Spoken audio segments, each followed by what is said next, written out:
చాలా అఫెన్సెస్కి minimum punishment అనేది ప్రొవైడ్ చేశారు. మినిమం పనిష్మెంట్ అంటే ఏంటి? Maximum let's not more than 10 years అన్నారనుకోండి, 10 ఏళ్ల కన్నా ఎక్కువ వేయటానికి వీల్లేదు. అంటే 10 ఏళ్ల లోపల ఎంత పనిష్మెంట్ అయినా ఇవ్వచ్చు అని కదా అర్థం.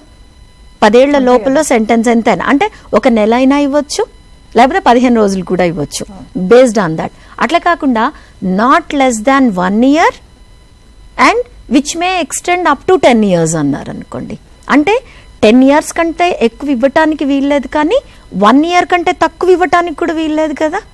అంటే ఆ అఫెన్స్ కనుక జరిగింది అని ప్రూవ్ అయితే మినిమం 1 year పనిష్మెంట్, 1 year కన్నా పైన 10 ఏళ్ల లోపల ఎంత ఇవ్వచ్చు. ఈ రకంగా చాలా అఫెన్సెస్కి ఈ మినిమం పనిష్మెంట్ అనేది కూడా ప్రొవైడ్ చేయటం జరిగింది. అంతకుముందు ఇండియన్ పీనల్ కోడ్లో అవి లేకుండే, భారతీయ న్యాయ సంహితలో ఇది యాడ్ చేయటం జరిగింది.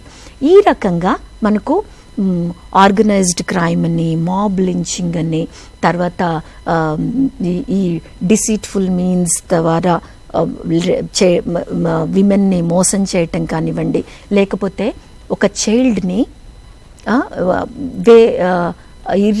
ఇల్లీగల్ పనులకి వాడుకోవటం, పిల్లల్ని అబ్యూజ్ ఆఫ్ చిల్డ్రన్, ఇది కూడా ఒక కొత్త ప్రొవిజన్. ఈ రకంగా మనకు కొన్ని చాలా ప్రొవిజన్స్ యాడ్ చేయటం జరిగింది. ఇంకొకటి ఏం జరిగిందంటే కౌంటర్ఫిట్ నోట్స్ కనుక ఉంచుకుంటే, ఇప్పుడు మీ దగ్గర ఫేక్ కరెన్సీ ఉందనుకోండి, ఫేక్ కరెన్సీ మీ దగ్గరికి ఎట్లా వచ్చిందో మీకు తెలియదు, బట్ ఫేక్ కరెన్సీ ఉండటమే ఒక నేరంగా ఉండేది. ఇప్పుడు mere possessing fake currency is not an offence now.